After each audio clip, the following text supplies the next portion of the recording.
dans ses droits en ce qui concerne cette affaire. Merci. Mrs. Guillaume. Madame Guillaume. Mesdames, Messieurs, je me félicite de ce débat que nous continuons de nourrir aujourd'hui autour de la nouvelle gouvernance Schengen prise au sens large des propos. Il nous permet de réitérer nos préoccupations sur la préservation de ce formidable acquis communautaire que constitue la libre circulation des personnes. Les cas d'infraction aux règles du Code Schengen évoqués à demi-mot par la Commission dans son premier bulletin de santé de Schengen nous invitent, Madame la Commissaire, à vous demander de faire toute la clarté sur ces affaires et vous l'avez indiqué dans votre propos initial. D'abord, nous appelons les États à plus de transparence. Une transparence qui doit faire partie d'un dispositif qui renforce la confiance mutuelle entre les États membres et leur capacité à appliquer de manière efficace toutes les dispositions de Schengen. Mais nous devons aussi pouvoir compter sur une Commission européenne courageuse qui n'hésite pas à user de ses pouvoirs en tant que gardienne des traités pour s'assurer de la bonne application du droit communautaire, qui plus est lorsqu'on touche à ce droit fondamental, j'y reviens, comme celui de la liberté de circulation de nos concitoyens.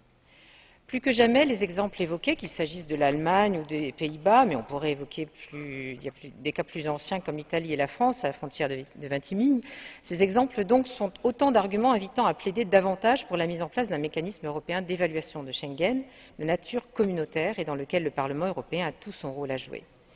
La nouvelle présidence chypriote aura la lourde tâche de tenter de trouver une issue positive au conflit qui nous oppose sur ce dossier.